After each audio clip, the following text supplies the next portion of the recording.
Good evening. Welcome to the Wednesday, May 3rd, City of New Franklin Council meeting. We have 5 first readings. And the first reading is resolution number 23R36 for Mr. Cox. We will open a Finance Committee meeting at 6 o'clock. All members are present. A resolution to authorize approval of a proposal from Marlboro Supply for drainage pipe for the New Franklin Service Department projects and declaring an emergency. And this is for $16,989. It's basically for piping that will go under the roads. And as we move forward with the paving projects, we need to get some of these crossovers done before the paving starts. So Service Department is looking to get this piped in so they can start those projects as quickly as possible. I'm happy with it. I like Marlboro Supply. They're very good. Yeah, they did a nice job. We've used them before, and they've always given us the best price. Shopping around to some of the other places, they always beat the price. So, questions, comments, concerns? Comfortable waiving 3? Fantastic. Moving on to Resolution 23R37. A resolution authorizing the New Franklin Service Department to purchase a used bucket truck for an amount not to exceed $175,000. So the Service Department is in need of a new bucket truck, very much in need. And as I understand it, currently bucket trucks are running about $250,000 or more with a 2-year wait. I just paid $241 for one. Yeah. That was Yeah, you can find down. Was Yeah. it a used one? That was a new one. That was the same size as this. But less equipment on it? From what I originally spec'd, it's less, but we had to skinny some stuff down and get within our budget. That's what I But thought. it was $241 for that one, and that was a deal. Yeah. So a new one would cost that, and then there's the possibility of up to a 2-year wait for it. And what this resolution will do will give the Service Department the opportunity to search for a used truck. They've looked at a couple already, and be able to, if they find one, be able to buy it without having to wait, because the seller isn't going to wait for us. So we want to make it easier for the Service Department. And some of the trucks that they're looking at are around $125,000. So we're authorizing up to $175,000 based on what could be found out there. But most likely we're not going to be close to that price. And I'm assuming the money's in the budget for that? Yes. Yes, they budgeted for it. Yes. That was part of the discussions we had. And I had a resident reach out asking, what does the city need a bucket truck for? And then explaining to her, whether it's storm damage, getting trees, under control from the right of way, the repair of signs, we got signals, we got all kinds of lights, all kinds of stuff that we use it for. And that seemed to satisfy, but just wanted to say that in case somebody else has that question. Yeah. And on Friday afternoons, the Service Department, they have diving competition in the yard. Bungee jumping, things like that. Okay. Questions, comments, concerns? No, I think this is a good way to get ahead of it and give them the authorization to, Absolutely. when a deal comes by, you gotta get. Right. They're not going to wait 3 weeks or more for us to decide whether we want to buy it or not. They have other people that will be ready to go. So I think it's a good thing that we're doing this. Waive 3? Yes, sir. Excellent. We will close the Finance Committee meeting at 6:04. Thank you. Kelly? Oh. Mr. Daniels, we have resolution number 23R38. Yep, I will open the community development meeting at 6:05. First resolution imposing a moratorium. Oh, this is a big fancy resolution. Everybody's been talking about. Resolution imposing a moratorium on the enforcement of certain provisions of the New Franklin zoning code pertaining to agricultural uses and declaring this an emergency. Thank you for putting this together, Mr. Adamson. I don't know if you have any input. I know Kevin's got I just got a few couple comments real quick. questions. So yeah, once again, thanks for putting this together. It came together very well. A couple of his comments here under C-5. So I know we were talking about 800.3B and D, but under C5 there's a stipulation in there about 100 feet from the residence. I just want to make sure we address that as well, so we don't get in that same catch where somebody comes back and says, they're only 90 feet from their house, you want me to do something with it. Huh.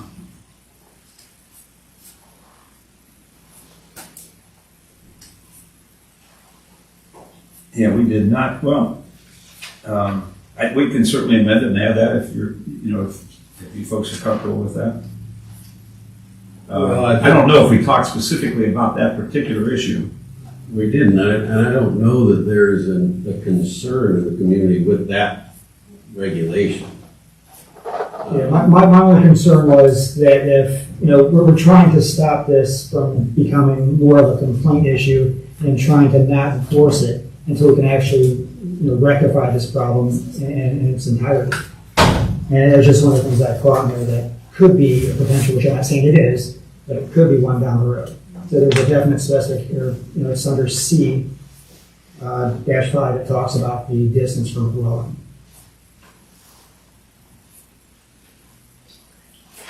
Since it's already there, you could leave it there possibly and then, come back and change this if it becomes, it's your problem. And I'm fine with what we have, just as long as there's an understanding that this is included in this moratorium.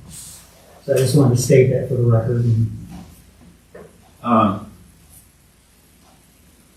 Yeah, I don't want to promise what we can't deliver. I know we didn't talk specifically about this. And we have not had any complaints in that regard. You know what I mean? I'm more inclined to maybe go along the lines maybe what Susan suggested is it's not in there. We're not aware that it's an issue. If it becomes an issue, we can extend, we can expand the moratorium. But without that, I suppose someone could. Well, I don't know if any of the existing ones are within 100 feet or not. So, and that's my, it spells out in our zoning code. Right. So I just want to make sure that I at least brought that to our attention. No, it's a good point. So that's the one thing I had in there. The other thing is when you look at, basically 803D is addressing the table, which that's where it speaks to the 2 acres or less than 2 acres and that stuff. How does this affect B1 areas? Which, when you look at the uses of B1, there's nothing in there specifically says that you can do this. I'm not saying it says that you can't, but it doesn't say that you can. Well, Because the table in D talks to R1, R2, C, and D. let me pull this. Yeah, I'll copy the whole code, that whole code section. Such uses, agricultural uses are permitted in CD, R1, and R2. So they're theoretically not, I don't believe they're permitted in B. Well, that's another issue. Yeah, we've got houses in B1. And we've got a lady here that's in B1 that this directly impacts.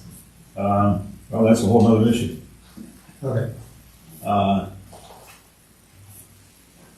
Yeah, that's a whole nother issue. So we'll have to, I guess that'll have to be discussed. Okay. Anyone else's thoughts on that or On the B1? the B1? So we're talking down Manchester Road. You've got Right, no, I completely understand the B1. 5 acres of land. It's not. No. It's zoned commercial because we zoned it commercial. I But no, I'm just talking. So I agree with you, it's something, but I think like Paul's saying, this is something that probably when we get into this and start looking, we'll have a lot of questions about different things Right. that come up. Not just these, but concerning these also. So I guess can we include that into this? If we're gonna, then we probably should do some work on this and bring it back, rather than try to amend it on the fly. That's why I'm fine with that. I don't want to waste these people's time, but I just want to make sure we're addressing this and not leaving ourselves open for other issues. Sure. Can we pass this and pass that as an additional resolution next week or next meeting? You want to do it all in this one? Well, Just if don't- we're afraid of anything on the fly, is my, Well, we could. I'm not sure. There's no intention. An issue with here between the next 2 weeks. Yeah, I don't either because we're not enforcing it, but Yeah, I would state that affirmatively, that from the administrative standpoint, we're not intending to enforce any of these provisions while we got legislation pending. we could do our first read tonight and amend it for next week. And maybe get the 100 feet in there and Yeah. even if it takes a couple more meetings. We might as well do it right and just do it one time. Right, I just want to make sure we're addressing all the concerns. So that would still count as the first read, Right. even if we make an amendment. We don't Right. have to- Yes, all right. All right, So so we pass it on. Waive it. we want to address, well, all right, so I think what we're talking about is, and then we should see if anything else pops up in the meantime. Absolutely. But we want to address the 100 feet. restriction 803A and say that we're not going to enforce that provision as it relates to zoning districts where it's permitted. And, I mean, I can just throw one last thing out there, just for consideration. We talk about poultry products, we're selling the poultry products. Is it aquaculture? Apiculture is the So, bees. do we add those products in there as well, so that you can actually sell those products?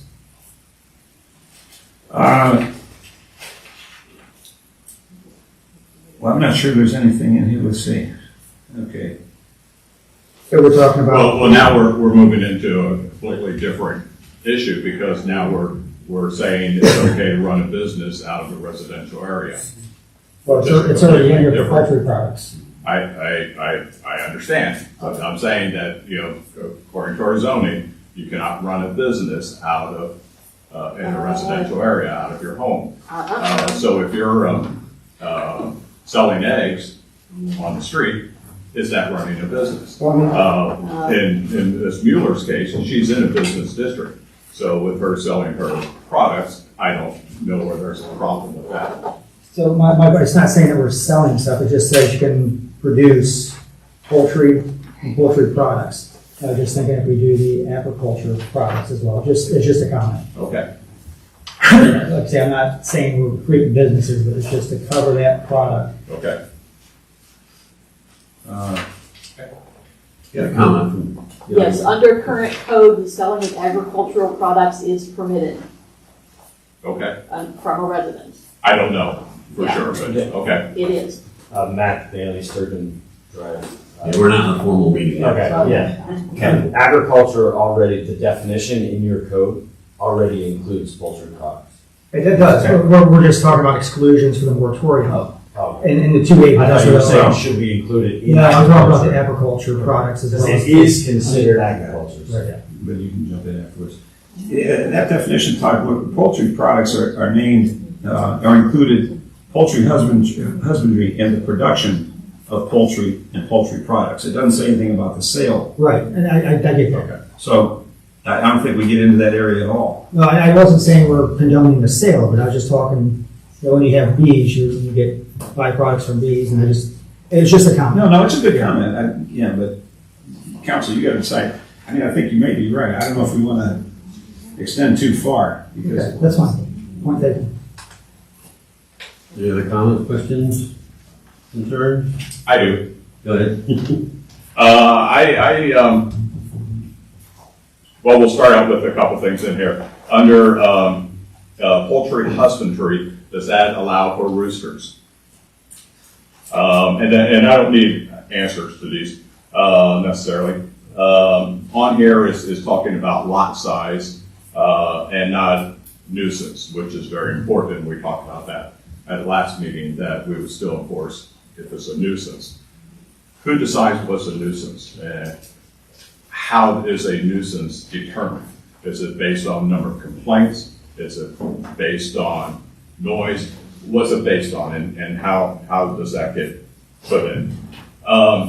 And also in here, it states for residents that are currently involved in these activities, which means that this resolution, as it's written, does not give permission for people to start doing this. It's just, now, as far as the resolution, I don't know that I'm comfortable with doing this. We have a zoning code, and the zoning code was made for a specific purpose. And with the zoning code, you have the opportunity to appeal, go through the BZA, ask for a variance if you want to do something that's against the code. Now, whether the code is proper or not, whether the size is proper or not, that's a discussion that needs to happen through our zoning department and our planning and zoning commission. And as we talked about, we started looking at our code back in November. We hired a consultant to go through, and it's going through the process. We have another resolution here tonight that will talk about that consultant and how we're moving forward with the zoning code. But our zoning code is our zoning code, and people are in violation of that zoning code, and that must be addressed. To just put this off to the side because we had a group of people come in, a very enthusiastic group of people, and we certainly appreciate them coming in. That's only a small percentage of our population. Now, within my ward, Ward 1, we have a lot of smaller lots. So whereas in Ward 2, 3, or 4, there's a lot of larger lots. So it may make more sense, but this is applying to the whole city. And if somebody has the chicken coops or whatever, there may not be people that are just going to call and complain because they're too nice or they don't want to. But they could just be sitting in their homes upset because if my neighbor is raising chickens and there's a smell coming from it, and they may be doing an okay job or better than average, but not a perfect job. You know, if I'm downwind, do I lose the opportunity to use my backyard? I want to invite my family over on a Sunday afternoon in July and have a cookout and have a family gathering and enjoy my backyard. Well, I don't know if we should do that, honey, because we don't know which way the wind's going to blow and what it's going to smell like. I have all of our guests coming out there and smelling our neighbors' chickens or whatever animals that they have. So I think for us to just throw out this moratorium and non-enforcing things, I don't know that is the right way for us to go. I don't know that it sets the right example throughout the city for other issues that may come up. If you have an issue with zoning, instead of going through the proper channels and trying to get the variance, all you have to do is gather up a group of people and come to a council meeting, and council will take care of you. I worry that that's the impression that might be put out there. I think it's important that we look at this zoning as we move forward. I think it's important that we make sure that we have zoning that makes sense for the neighborhoods that they're in. I mean, obviously we have, I'd say we're basically two cities in one. If you're on one side of the railroad tracks, if you're on the other side of the railroad tracks, because the property sizes are different, it's more agricultural, whereas you get up north of 619, up in that area is very compact. There's a lot of houses close together. And for us to just say, okay, go ahead, don't worry about it. I just don't think it's the right way to go about this. I think if you want to have, if you want to do something that's against zoning, we have avenues for that, and that should be explored first. That person, whoever has an issue with the zoning code, whatever zoning code it might be, go through the process. You go to the zoning department, you apply for a variance, you come before the BZA board to ask why they're there, and you get the variance and you get it permitted. But until then, I don't see that we should be doing that. As far as changing the code, the Planning and Zoning Commission will be very involved with our code changes as we go through this. Those meetings are public also. That'd be the time, and that would be the body to present your case as to why to make changes and what changes make sense for each individual neighborhoods. So that's my thoughts on it. Right now, as it stands, I don't think that I can support this, thinking about my ward and my neighborhoods that I represent.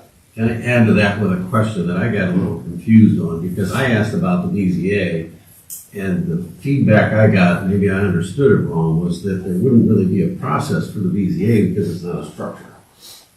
that the process to go to the BZA would be for setback.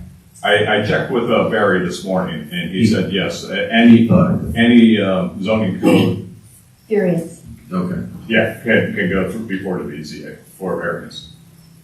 Well, if I could follow up with that with just some thoughts, again, this is just an open discussion, and that's why we have these readings, so that we can air this out. There's, you know, there's great parts to this process. You guys bring something to us, and we, you know, hash it out, hear the good, bad, the ugly. Not that anybody is bad or ugly. So to what defines a nuisance, we've got a couple of processes for that. A complaint would be one level of how to define a nuisance. B would be Barry and Bill that go around when you. I guess I'm looking for some direction from you on. I'm curious how you know, what other avenues would there be for defining a nuisance? And as part of the zoning code, there is a whole area that speaks to the cleanliness and the Okay. nuisance and everything else. And that's not being, And that's not being. There's no moratorium on that. And then. I'm sorry, Mr. Daniels. Well, no, that's okay. There's a lot going here. Bring someone else. So then the other thing, the reason that I see the way this process has worked with the community coming to us is because there's so much widespread nonconformity. So we're not dealing with something where, hey, there's one person or, you know, even a couple people. This is a widespread thing that for the last few years hasn't been enforced because so many people didn't understand the code. Now, are they wrong for not understanding the code? Sure, you could say that. But I think this is a little different than changing anything in the code, I think, just based on that. That's all my thought. I was deeply engrossed in the section 800-03C5. We may want to give some thought to that. I don't know if if somebody already has an existing problem in that regard. That's the one relative to distances. It says the keeping of horses, fowl, other animals, and this moratorium would only relate to poultry and bees, is permitted only when the building, yards, and all other confinements are located at least 100 feet distant from any building used for human habitation or occupancy, other than the residence of the owner, manager, or caretaker. So what this means is that if you're going to have this, it has to be at least 100 feet from my house. I'm not sure that's unreasonable. No, from the neighbor. You know, but I think, and it's really not for me to say. I guess the question for council is, do you want to waive that at this point in time? Or do we want to leave that in, and then that might be one of those situations where if in fact somebody has this existing situation and complaints come in, they could, I suppose, go to BZA. And so I don't have a strong feeling one way. That's sort of a little different animal than how big a lot you have. 100 feet's not too far Well, away. that was one of my points, is you could have a 2-acre lot that's 30 feet wide and, you know, shaped like a flagpole. That would be I'm the violator, and that would be my situation, because we actually took a tape measure out, and we're like 80 feet from both of my neighbors. And so it does, and I have it's wider than it is deep, so no matter which way, you know, I'd have to put my chicken coop in my living room. This is probably a discussion for when the zoning, the planning and zoning starts to decide to reform this. Is there, what's a fair number? What would be a fair number? It is not from If it's not 100, from it's not their 80. house or from their property. It's from their house, like I went to the corner of their house from mine, so it's only 60 feet from mine, from the corner of my house to the front of my chicken coop. And if I'm going from like my house to the run, it's probably 30, 40 feet, so it's not that far.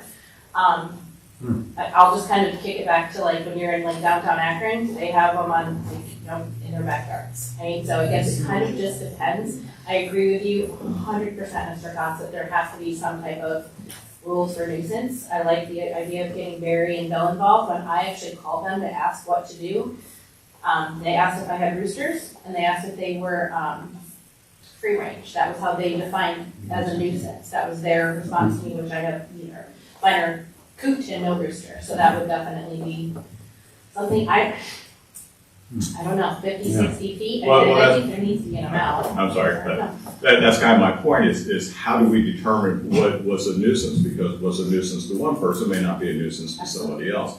And, you know, if we don't have a clear definition of what would be considered a nuisance, then we don't have a nuisance. That can be opened up to anything Exactly. too, you know, Or I mean, nothing not, at all. not just chickens, I mean, I got dogs that bark all over the neighborhood, so I mean, Right. there's no way to control that, so. that's- And this only applies to those acting Currently doing it. currently doing it. So this isn't any kind of invite to anybody new, so. I've had a lot of people ask me if they should get chickens, and I said, no, don't do that. So- Not yet. Give us some time. No, actually, you should do it now. Yeah. I just wanted to mention, sorry. Oh, I was gonna say that might be something that needs to be in the resolution if you do continue with it, that this is kind of, not only is it a moratorium on enforcement, it's a moratorium on getting, you know, establishing new chicken houses in various parts of It the. should be, it was the discussed city. that way, yeah, yeah. that- Yeah, and it's written that way. So, I mean, if somebody wanted to, start raising chickens within the No, it's- parameters yeah, of the it says existing as code, it they can do pertains to that. existing activities Yeah. involving it. Right. I just want to say, I had applied for a variance in 2017. I don't know if the zoning matters or not, but I was told that there is, they do not allow a variance. So then Barry set me up to do a presentation, and I did a presentation here asking to have permission and change the ordinance so that I could operate my home cider business legally. I wasn't given that, I was just told that as long as I don't have any complaints, I can continue to exist as is. But I would obviously like to operate legally. So I just want to put that out there, that I did apply for a variance, and I wasn't denied a variance, I was denied the opportunity to even obtain a variance. Yeah, that's what that was the confusion that I had, was that the BZA wouldn't hear something like that. And that's related to a variance for what purpose? I don't know what your specific situation is. I have an operating honeybee rescue, and so I wanted a variance to be able to have honeybees on my property. And she's in a B1 district. Uh-huh. That does not allow our agriculture. She's been there forever. Is, Yeah, so, all right, so it's existing, so this moratorium at least helps you in that regard. I'm not in B1, I'm not on that paper, I'm in B1. That's what I mean. But there was a discussion about Yeah, it'd be one. a moratorium on restrictions relative to specific districts. Yeah, well, I was just explaining that, like, they were saying another option would be that you can get I variance. get you. Well, in this situation, I was denied variance, I was not allowed, I was told that you can't. You were told you couldn't ask for one. Yes, And that might be because you're in a B1 And that's- versus a residential, whereas a residential may be allowed to ask for a Yeah, variance right. on their property. So, Because there is.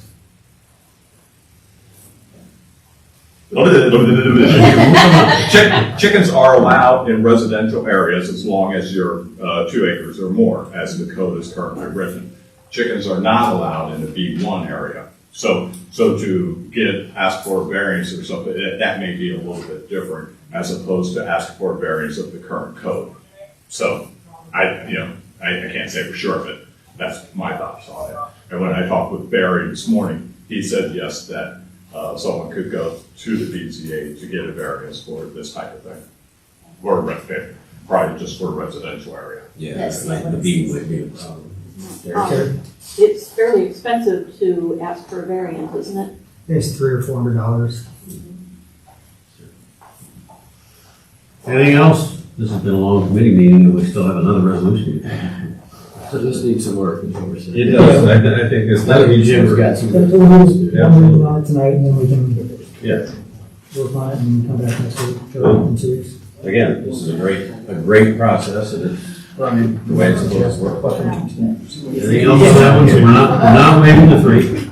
We're gonna ask for 5 on that. My other resolution is 23R40, a resolution authorizing the mayor to enter into an agreement with Planning and Zoning Practice LLC for implementation of Phase 1 of the zoning diagnostic report regarding code maintenance and declaring an emergency.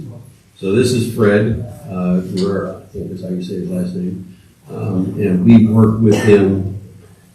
That wasn't Phase 1, that was, what was that? that was a diagnostic. Diagnostic, Yeah. to essentially look at our code and say, here are a lot of the things that don't match, there are definitions that conflict and things like that. And everybody seemed to really enjoy working with him. He presented things to us in a very fair and nice way, easy for us to understand. So we were kind of supportive of having him go ahead and move forward with the next step. And it would, I mean, he's got the time invested in it. If we try to bring somebody else new in, they'd have an awful lot of catch up. He's put all those hours he spent, so he's so familiar with it already. I think it's economical as well. Yeah. And we, unless he totally changes his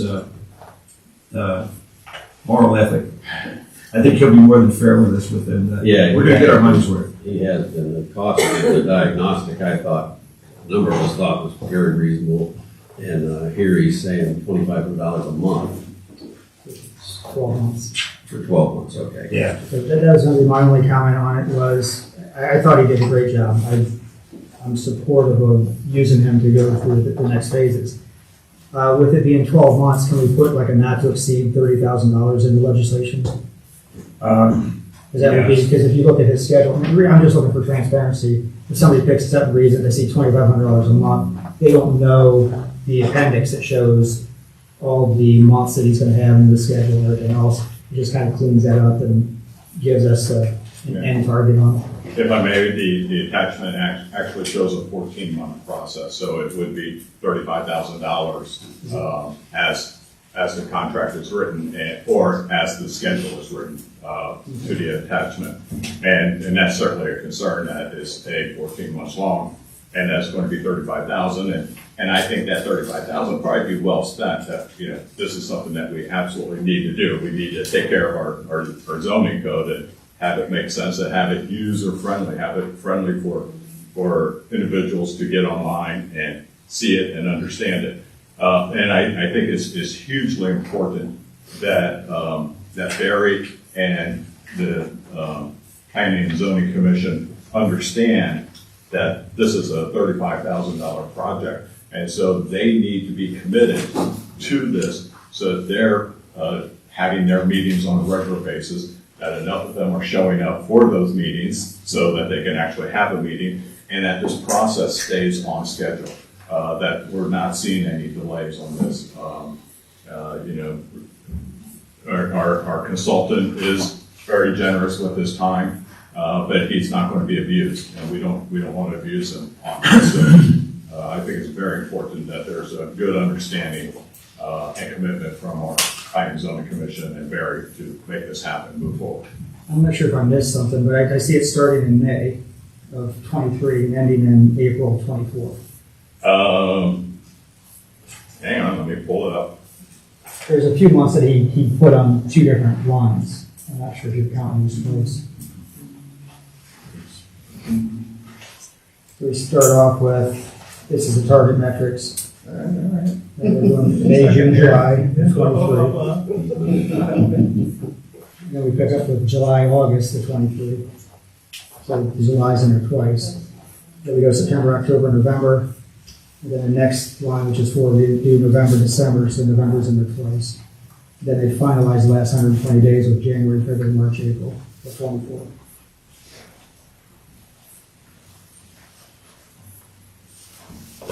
Okay, so maybe I didn't realize that he's double counting months in there. Okay. But, So- yeah, I was just counting the number of days. He was saying 90 days, 60 days, 90 days. It looks like he's double duty in some of the months. So the amendment, Kelly, how would word the? Let me ask you before you. Go ahead.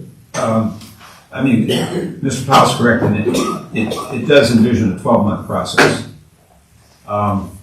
So that would cap it at, 30,000. yeah, by the terms of it. So I don't know that we can terminate it with 30 days notice. If we can, the only problem I have with the cap is what we've talked to him about is, what were you suggesting, how much were you? I just was not to exceed 30,000, which gives us some sort of I don't call it a project, but then Susan can do a purchase order for the full 30,000, come with the money this year, And that way we're not running into issues with next year with invoices that are being spent before we have the money encumbered and then and now and all the other stuff. Here's where when I had the discussion with them to put this thing together, because you see, there is a provision in there that says if additional services are requested, Right. then it would be $125 an hour. I would say that, that by the context, it's sort of capped in the sense of 30,000 just on the 12 months at 2,500. The conversation kind of went like this, and to address your concern, Mr. Kotze, what Mr. Guerra expressed to myself and Barry when we met and talked about this just last week was that he's eager to get started. He said, well, I get after these things, okay, so it's really how much time you have. There's a meeting scheduled, he's been meeting on Thursday, so we're scheduled for him to come in tomorrow to meet with Barry. And then we've sent something out to planning and zoning, and I think I don't know if I copied council on that, but a workshop on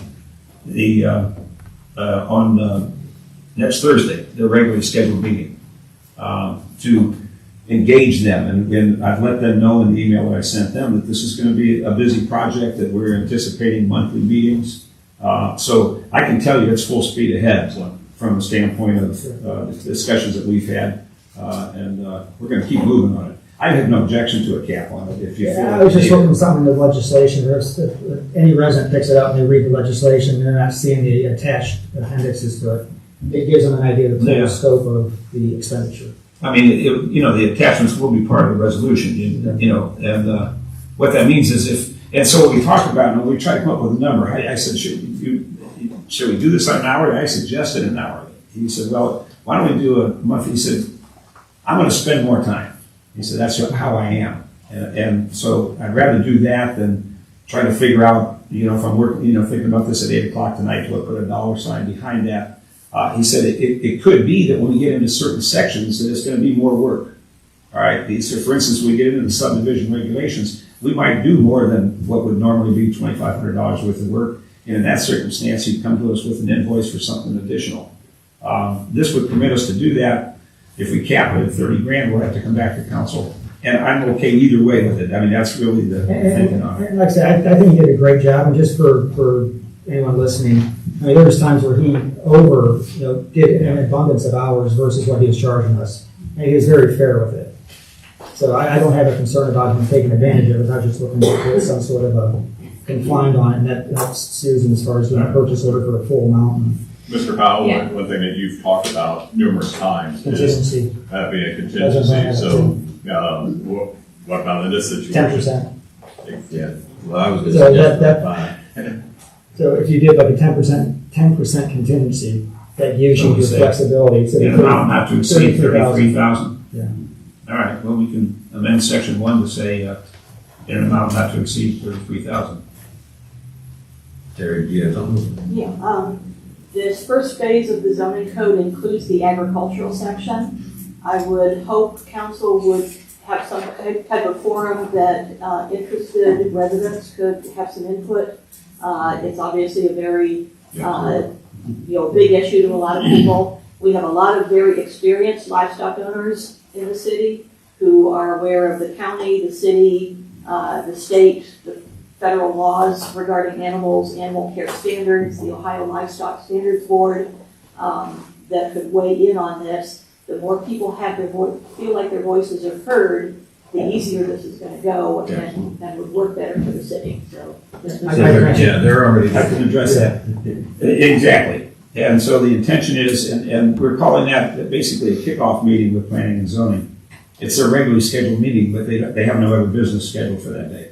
And what's going to be presented to them, and I'm going to attend that meeting, this first meeting as well, is just that type of a process. That it's envisioned that as we're going through this, Barry and Fred will work on it, and then they'll meet with planning and zoning to discuss how are they doing. That they'll have workshops with planning and zoning. The thought was, and it will depend on how planning and zoning wants to run their meetings, but something very similar to what was the procedure for the comprehensive plan.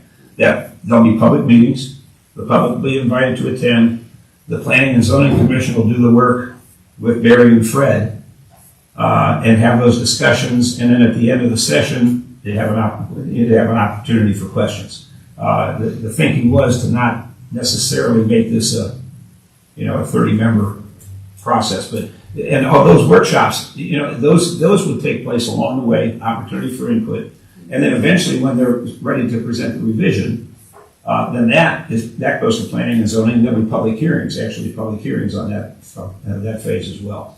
And I think it's not what I think. What Fred, what we talked about is, are we going to do it front to back and bring everything at the same time to council?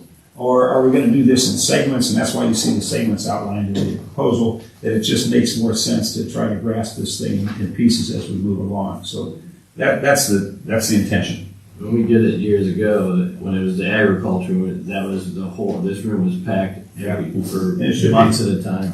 John, Jim, you were here. Yeah.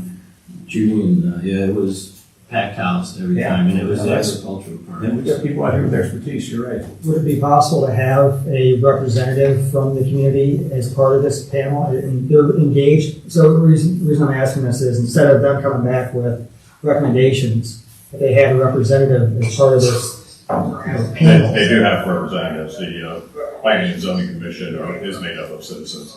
It is, I get that, but the citizens may not be versed in this type of activity. And my point would be is that the representative could actually educate them on things that they may not know. Like with that, who would that be? Well, I mean, who do you- that's, yeah, I know. I mean, that would almost have to be vetting to see. There's a lot of people that have a lot of experience, and I guess you'd have to have a step forward and vet a little bit to see. We can see how this works down the line. I think its intention is to be a very, very open process.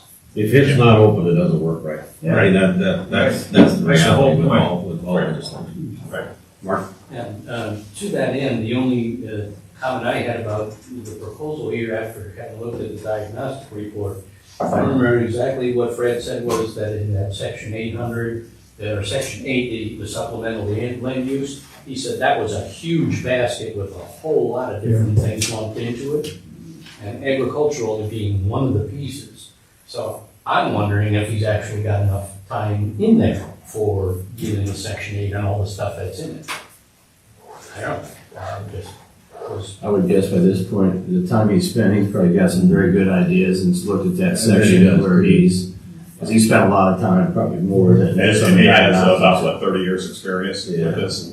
So I'm guessing that's probably a section he's already got some good ideas and some, I would say. And that's probably one of the reasons he said some things would take a little bit more. Mm-hmm. And he realizes that going in, he's not sure what he's gonna run into.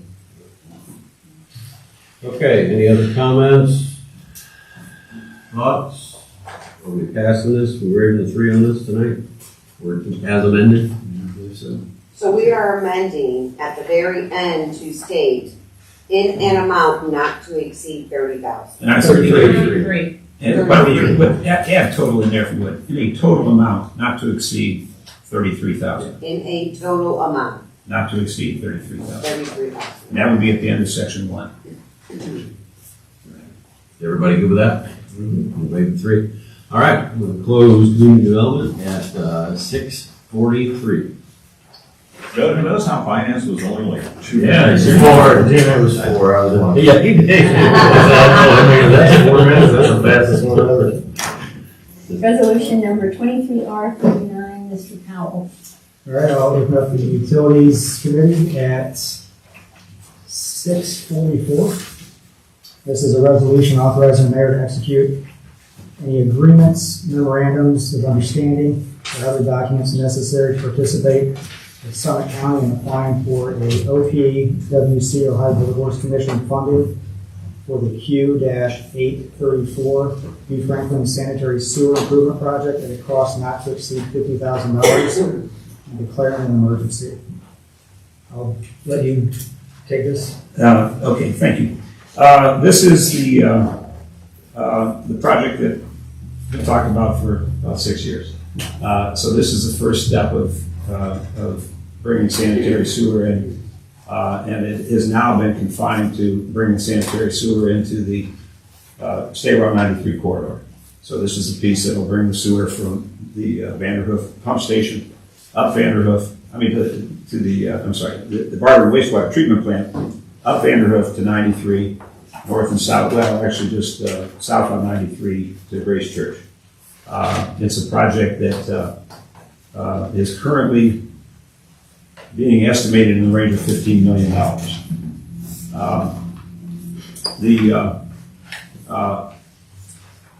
We were successful in receiving the $3 million under the 2023 federal appropriations. So that amount would go towards the $15 million. And I've had conversations with sanitary sewer that that amount would be accepted in lieu of any assessments along the path. The dry lines are in on 93, a portion of 93. But I was advised that they had never been assessed. And at one point in time, they thought about maybe assessing it. But in any event, the $3 million takes care of any issue relative to assessment. To make it happen, and this is not unique to this type of a project, the county is going to be applying for Ohio Public Works funding. And that application process, it'll have to be filed by, I believe, by the end of June. And it'll be considered on the district basis, and it'll be considered at the state level, and for potentially a variety. There's a flexible amount of what they may get of the balance of funding. They may get 60%, they may get 80%, but they have to. What's been expressed to me is they're going to need that funding to make this project happen. They're going to have to, and that's a competitive process, the OPWC funding. Now they have, they've been down this road and they have the balance of funds. They'll need to go to the EPA, they'll go to the WRSLA funds or the Clean Water funds, et cetera, to come up with the balance. So this application process is competitive and it's based on it's a point system. So you get certain points for certain factors. We've got a lot of positive factors in this project, in addition to the $3 million. But also that our proximity to the lakes, et cetera, the economic advantage aspect of it as well. But the more partners you have, the more points you get. So the city of Barberton, and to become a partner, you have to have an investment of a minimum of $50,000. The city of Barberton has already committed to the $50,000 on their part. So I'm suggesting to council that we commit to the $50,000. We only spend it if the project happens. So it's part of the application process. I'm going to be in Columbus next Wednesday to meet with ODNR because I'm looking for them to be a partner as well. Because of the sequential nature of what's going on here. As you know, we got some significant funding for the state park project as well, but there is no state park project without this project. Mm-hmm. And so we're hopeful that ODNR will come in as an additional party here. But for our purposes, this $50,000 goes towards the OPWC application, and it enhances the opportunity for us to be awarded that OPWC fund. So Ken, that $3 million that we've got in the grant, since that is essentially coming through New Franklin and being transferred to the county, can that count as our skin in the game? No. All right, and then we don't pay the $50,000 unless we get awarded the grant. Exactly. All right. So then, I think that was my only questions that I had there. The memos of understanding, that's not going to obligate us to additional cost share or anything. No. It's just going to agree that we're part. Okay. Those are the only questions I have.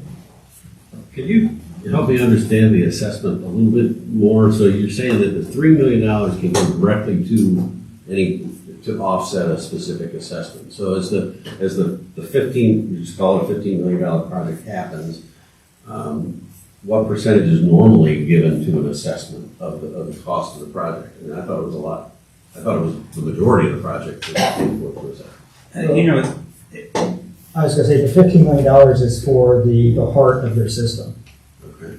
So that's the bulk. That's going to be the big pump station that pumps everything. Okay. Not so that's necessarily the lines. That will basically handle. I'm assuming their size that they handle the city build out. Right. So you wouldn't assess just the first few people for that entire build out. There's a percentage of that are. So the assessment that the mayor's talking about is the cost for the line across the front of the property, which.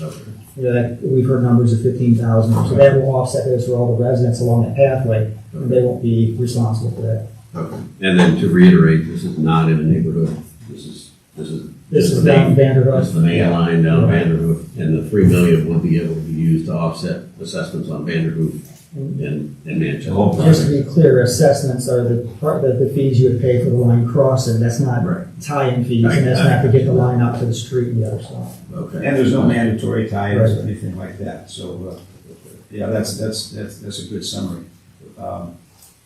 There's gonna be a lot of questions as the process goes, so I want to try to kind of over talk a little bit. So- We got a lot of them, we talked about it a few years ago, and there was a lot of talk and discussion about the people along that route already, so it's gonna be revisited, but Right. a lot of people have been through that live on that And route. quite frankly, the 3 million, because otherwise the county would be looking for some contribution towards this amount. And the amount of that assessment would have to be discussed and determined. That would also involve the normal course of practice for sanitary sewers is a survey of the affected property owners. And what's been expressed to me is that if they don't have 60% or so that are in favor of it, they won't even do anything with it. But if they do, then they have to go to county council, and they have to get county council to approve the amount of those assessments. That whole process takes a lot of time. Would set this back. If they get the OPWC funding, I think I mentioned it before, it'll be 2025 before we have sewer out there. So, if we had to go through the other process, would it happen? I don't even know. But we'd be talking 2026, 2027, somewhere further down the road. Any other comments, questions, concerns? Everybody okay waving through? I will close the utilities committee meeting at 6:52. I'd like to call to order the City of Franklin Wednesday, May 3rd council meeting at 6:50.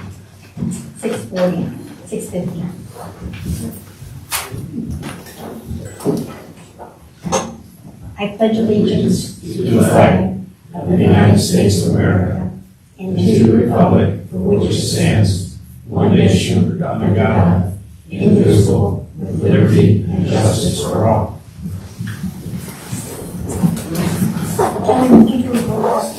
Mr. Cox? Present. Mr. Hargit? Present. Mrs. Jones? Present. Mr. Fetterman? Here. Mr. Powell? Here. Mr. Daniels? Here. Mr. Stock? I'd like to make a motion to approve the minutes from the regularly scheduled meeting of April 19th. Second. We have a first and a second, Helen? Mr. Hargit? Yes. Mrs. Jones? Yes. Mr. Fetterman? Yes. Mr. Powell? Yes. Mr. Daniels? Yes. Mr. Stock? Abstain. Mr. Cox? Yes. Motion passes.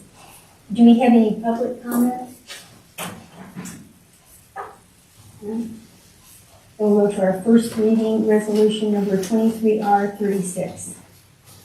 A resolution to authorize approval of a proposal from Marlboro Supply for drainage pipe for the new Franklin Service Department projects and declaring an emergency.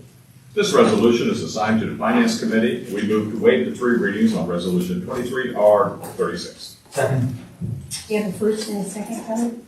Mrs. Jones? Yes. Mr. Fetterman? Yes. Mr. Powell? Yes. Mr. Daniels? Yes. Mr. Stock? Yes. Mr. Cox? Yes. Mr. Hargit? Yes. We move to adopt Resolution 23R36. Second. We have a first and a second? Mrs. Jones? Yes. Mr. Fetterman? Yes. Mr. Powell? Yes. Mr. Daniels? Yes. Mr. Stock? Yes. Mr. Cox? Yes. Mr. Hargit? Yes. Resolution number 23R37.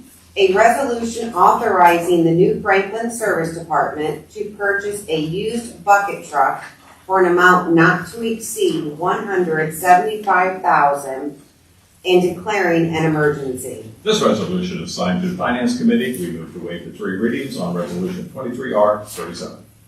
Second. We have a first and a second, Kelly? Mr. Fetterman? Yes. Mr. Powell? Yes. Mr. Daniels? Yes. Mr. Stock? Yes. Mr. Cox? Yes. Mr. Hargit? Yes. Mrs. Jones? Yes. We move to adopt Resolution 23R37. We have a first and a second? Mr. Fetterman? Yes. Mr. Powell? Yes. Mr. Daniels? Yes. Mr. Stock? Yes. Mr. Cox? Yes. Mr. Hargit? Yes. Mrs. Jones? Yes. Resolution passes 7-0. Resolution number 23R38. A resolution imposing a moratorium on enforcement of certain provisions of the New Franklin zoning code pertaining to agricultural uses and declaring an emergency. This resolution was assigned to the Community Development Committee, and we are asking for time on this resolution. I must ask, the time will be granted. Resolution number 23R39. A resolution authorizing the mayor to execute any agreements, memorandums of understanding, or other documents necessary to participate with Summit County in applying for Ohio Public Works Commission funding for the Q834 New Franklin Sanitary Sewer Improvements Project at a cost not to exceed $50,000 and declaring an emergency. This resolution was assigned to the Public Utilities Committee. I'd like to make a motion to waive the 3 reads. Second. I have a first and a second. Mr. Daniels? Yes. Mr. Stock? Yes. Mr. Cox? Yes. Mr. Hargit? Yes. Mrs. Jones? Yes. Mr. Fetterman? Yes. Mr. Powell? Yes. I'd like to make a motion to adopt Resolution 23R39. Second. Second. We have a first and a second. Mr. Daniels? Yes. Mr. Stock? Yes. Mr. Cox? Yes. Mr. Hargit? Yes. Mrs. Jones? Yes. Mr. Fetterman? Yes. Mr. Powell? Yes. Motion passes 7-0. We have no second readings, no third. Hang on, you missed one. Oh, I'm sorry, honey. 23R4. Thank you. Resolution number 23R40. As amended. As amended, thank you.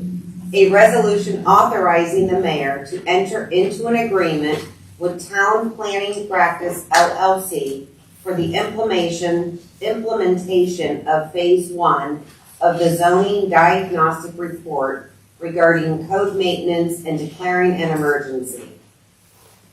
This resolution is assigned to the Community Development Committee. We move to waive 3 readings of this resolution. Second. We have a first and a second. Mr. Stock? Yes. Mr. Cox? Yes. Mr. Hargit? Yes. Mrs. Jones? Yes. Mr. Fetterman? Yes. Mr. Powell? Yes. Mr. Daniels? Yes. We move to adopt Resolution 23R4 As amended. as amended. As amended. Second. We have a first and a second. Mr. Stock? Yes. Mr. Cox? Yes. Mr. Hargit? Yes. Mrs. Jones? Yes. Mr. Fetterman? Yes. Mr. Powell? Yes. Mr. Daniels? Yes. Motion passes 7-0. We have no second readings, no third readings, and no pending legislation, so that takes us to our favorite time, the mayor's report. Yes. So kind of you. Let's see. Not a whole lot. But as I circulated it, it's, I think the press release went out. We made an application for 2024 federal appropriation money for the sewer and water in conjunction with the ODNR's Visitor Center. And I was able to express to ODNR a lot of the support that the community and council has for the Visitor Center. Also the preference that it be by the waterfront. And it appears that decision has been made that it's going to be by the waterfront. So I'm waiting for them to formally announce that. But in any event, they have a $4 million budget, and if a good portion of that would have been spent for infrastructure, the lines of communication between Summit County Sanitary Sewer and ODNR are improving, and they're starting to understand, the breadth of this of the entire project. To cut to the chase, if there's no sewer out here, there's nothing for them to hook up to. So we anticipate this is going to be there, and that's part of our selling point with the OPWC. And meanwhile, we've got cost estimates on what it would take to get sewer and water to that facility, and also the route that they would run would make it available to St. Luke's, and would also make it available to the Tudor House. Essentially, it would. I'm not sure yet with the design whether it would actually even go through any of the neighborhoods. It would go from the Zellray package plant, which is going to be converted to a pump station, and it may go straight across into the state park, and then down the State Park Road, and then that way, or it may go down Rollins and come in Withers there, I guess, or Well, it's gonna catch. Latham Lane. I'm not sure which one. St. Luke's. Yeah, I think it'll have to go back to, at least back to Latham Lane. So in any event, it's estimated in the range of $3.1 million. We asked for the appropriation, that be included in the appropriations with Representative Amelia Sykes. And that's a very competitive process. She represents all of Summit County and parts of Stark County. And she had plenty of submissions, and they get to pick 15 of them, and ours has been selected among those 15. It's probably one of the biggest dollar amounts as well. We are tracking that. It has to go through the committees in Washington, now the Appropriations Committee, but that also is an extremely attractive project for them, because not only does it assist ODNR and has that value with the proximity to the Portage Lakes and getting the sewer down there to those other facilities. So we're hopeful, and we appreciate everybody's support on that. We'll keep you posted. We are. There has not been anything presented to us yet relative to the golf course development. I know those meetings are still going on between the developer, Coventry Schools, and they're trying to do their cost and estimates as well as to what it will take for the infrastructure in the area where they would like to develop. Now all has to come here. They're going to have to submit plans. It'll all be public, and there'll be plenty of opportunities for input and discussion, and eventually the public hearings, both with planning and zoning, and ultimately with this council. In light of those discussions, the sewer in that case and water would be on the east side of the channel that runs across there right by Dietz's and the upper deck, between Dietz's and the upper deck. So while that discussion was going on, we've had residents, our business owners, property owners for a long time who wanted the sewer and water on the west side of that channel. And as you know, we've been having those discussions. We've done some polling. It's it's favorable. People would like to see it. At one time, we did some projections on that, and the thought was that the sewer would have to go west to the Barberton treatment plant. But in fact, the preliminary planning on that, everything on the east side of that channel is going to Akron's plant, wastewater treatment plant in Springfield. And on the west side, it is also going east all the way to State Street, which really encompasses most of what's developed commercially in that stretch. So we are getting some cost estimates. It's not costing us anything to get the estimates. The engineers who originally did the plan for Summit County, Hazen and Sawyer, are updating their cost estimates, and they're going to provide that to us of what that cost would be. And we've got a couple windows here that we might be able to get some grant funding for that piece as well. Ohio, the federal EPA has some grants available, and there's a shot with they're adopting the state operating budget right now, but because there's some funds there, the state is doing really well right now, and they got a whole bunch of ARPA money still left over, that it looks like there may be some capital projects included in the state operating budget, but that decision will only be made before the end of June. The governor proposed his budget, the House proposed theirs just last week, now the Senate is having their discussions. So I'm waiting any day for these cost estimates. We're going to make a pitch to see if we can get some grant funding for that west side. Now, again, that won't happen without the east side, but that's okay. If it turns out that that's the case, it would be a beautiful thing to get again, assessment free. So we're chasing that as well.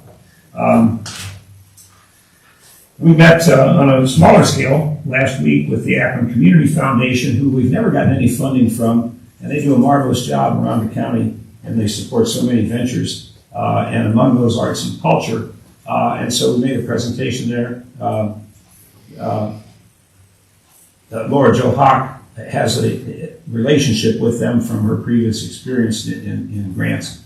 And we've asked them for $5,000 towards our Tudor House events.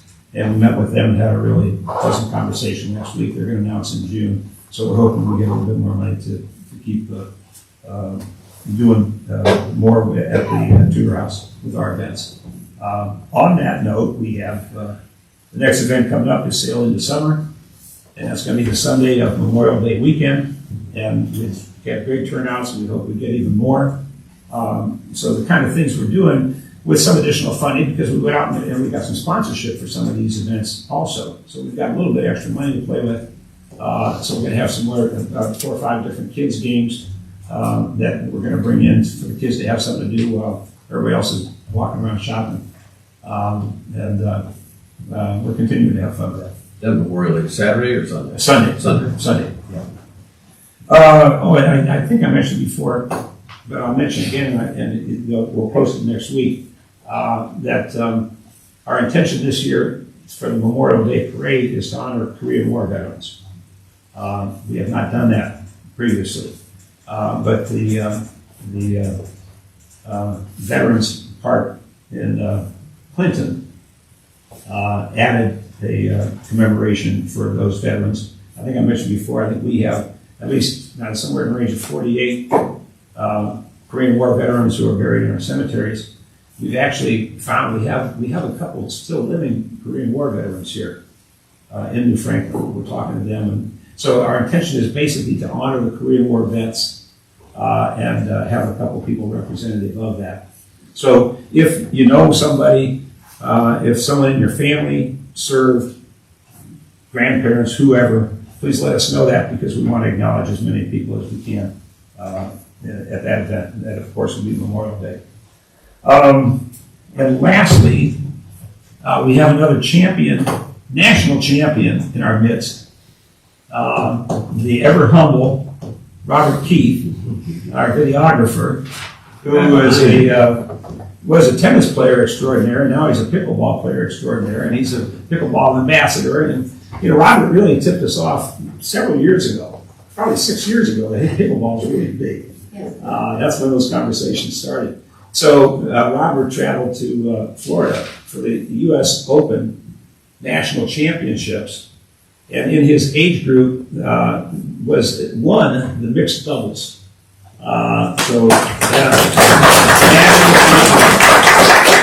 And finished in the, I can't remember the top one, in the, you also competed in the men's doubles? Yes. And how'd you do in that when you finished third? 4th out of 14 bracket. Yeah. So, and on top of that, I've already talked to people that, the pickleball courts are getting a lot of use. The weather's, what's the word, horrible? But when it wasn't, that little window we had, they were packed. And so many people told me, there's a guy up there, he's so helpful, he's giving us lessons. And he is Robert, just like he said he would. So great ambassador for the sport. So we thank you and congratulations. That's all I have. I'm learning how to play it, and the most complicated thing is scoring. Who serves and from what corner. The most complicated thing is what? Scoring. Oh. And stay out of the kitchen. That is. Yeah. It's a fun game. Jack, you can score on this. Do you have anything for comprehensive plan committee report? We're going to give you a score and I'll give you something. Yeah, there's going to be a Maybe meeting. Mark will help. There's going to be a Zoom call, first activity for the group in a long time on tomorrow night, actually, May the 4th. The survey. The survey committee met again to kind of package up the documentation, I think is a good way to say it, Mark. You feel free to add a little bit, because we're getting ready to start, as I understand it, get the structure down as to how this document is going to be, the actual document will be done. Go ahead. We had a meeting of the survey committee, finalized some details of how we want to present the results of the survey, the overall results. There's a little hiccup that you and I have to talk about, or our group has to talk about, in getting the charts and graphs out of the Tableau. There's a few details that need to be tweaked out, so that's got to be ready to discuss tomorrow night. But The comments task force did a tremendous job of analyzing all of the write-in questions. We had 1 to 2 word write-in questions and a big open-ended box at the end. They did a Herculean effort going through that and did a really nice job of breaking it down into categories. One of the members, Terry Prosey's here, I'll give her kudos again, took on transcribing all of the handwritten comments on the paper surveys into a 38-page document that captured all of those comments, and then they were able to sort through, and that's going to get presented tomorrow. The results of that are going to get presented tomorrow night. So, Yeah, there was a lot of written stuff. and it was just- nice that we digested it. Just one little sneak peek is that the write-in 1 to 2 word comments, there wasn't a significant difference in those from the overall results of the survey, but there were some unique and interesting ideas that people had. So we'll have a chance to see that tomorrow. Yeah, we got a lot out of that survey, that's for sure. So that's all, we don't know any dates beyond the Zoom call tomorrow. But hopefully we'll get one here pretty soon. Thank you. Thank you, Mark. Susan, finance report?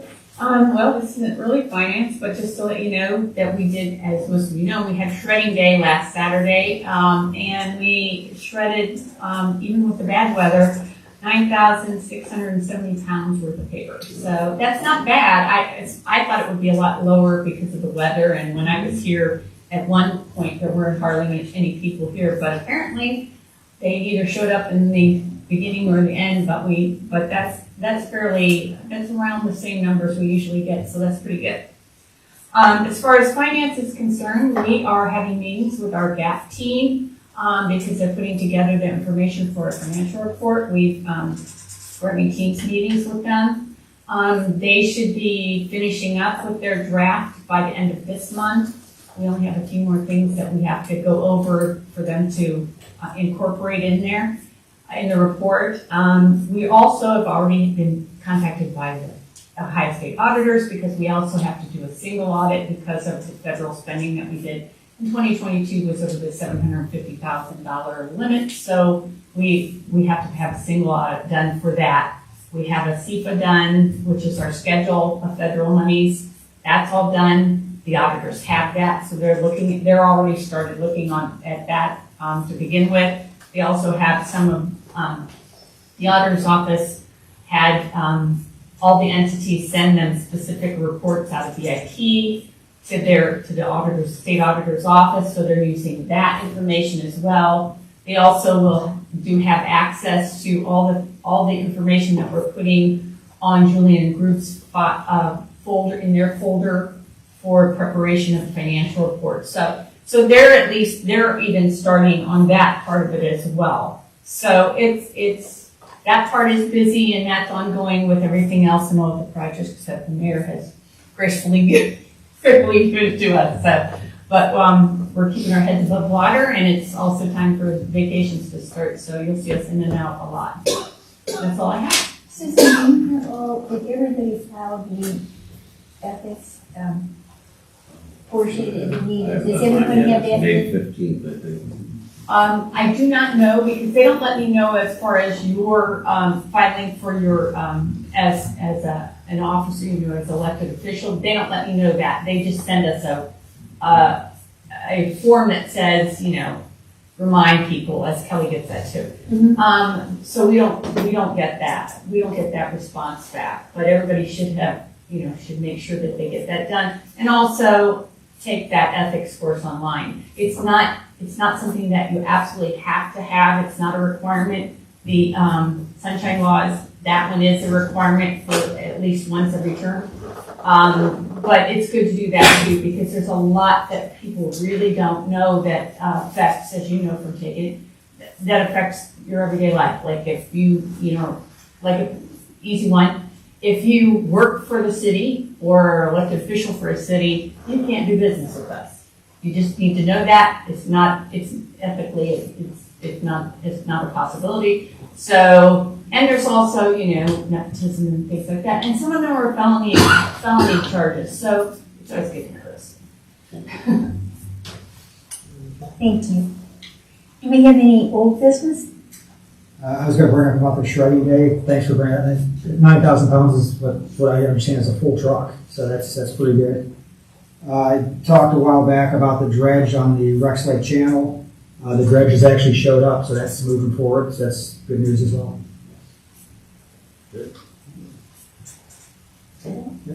Anybody else? Do we have any new business? Friday evening is the Nolly Fun Fair. That goes from 5 to 8. And that sponsors, the sponsors of that are the Nolly PTA. All that money goes back to the school. It's a great event. I grew up in the Coventry School District. My wife went to Manchester, and I was talking to her about this, and she started rattling off all these things, the cake walk and all these other things. So we're going Friday. So I'll be there. I just want to make sure everyone's aware of that. Okay, so My son wanted goldfish. I was gonna say, we raised a number of goldfish for the The thing lived for 5 years. did it get bigger? Might be a record. I think we have 200 more coming. That's also, and there's also gonna be fake fish too, so for those who don't want real fish, so. Have you changed the battery in them? It has something to do with like a fortune, like you put it in your hand and how it rolls up, it tells like your fortune, Oh. so. We have fun, I'll be in the kitchen. Do we have any public questions? Oh, I'm sorry, I had some old business. Oh, I'm sorry, No, okay. that's New fine. business. Oh, you're on new business or old business? Well, you were commenting on new New business. business, okay. So I have some new new business. slash old. Yeah, Just call it business. I got some business. Hey, I know that, Katie doesn't really have a lot to do, and so, you know, and maybe it's more the service department should be doing this, I'm not sure. But our map on our website is from 2016, and I was just wondering if we could get it updated, even though the borders haven't changed, some of the points of interest have changed. And just thought it'd be, 7 years. Okay, so- Might be good. That's it. Speaking of points of business changing, or points of interest changing, we have a new business down here, Steel Buildings, that I noticed as I went by. Has that been there for ages? Don't tell me it has. No, no, they're good. Okay. They're- Good. Next to Vans? Yeah. Yeah. Did you know? Those just went up like in the last Oh, week. do I not Yeah. mention that? No, that's okay. It's saying- We need to have a little discussion.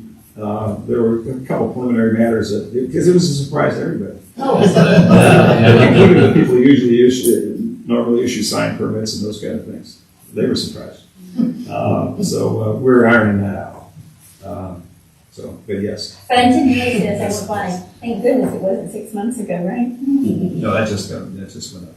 Is there any need for an executive session tonight, Paul? There All is. comments. Oh, I did that before you, I'm sorry. Do we have any public questions on issues that were raised during the meeting? Did I scare you because I threw this in? No, okay, no. All right. Paul, is there any reason for an executive session? There is tonight? not. Need a motion to adjourn? Second. All in favor? Aye. Kelly, would you do a roll call first, please? Mr. Cox? No. Mr. Leggett? You're gonna say yes, stop. Mrs. Young? Yes. Okay, Mr. Fetterman? Mr. Powell? Yes. Mr. Daniels? Yes. Mr. Stocker? Yes. And our next scheduled meeting is going to be May 17th at 6 o'clock.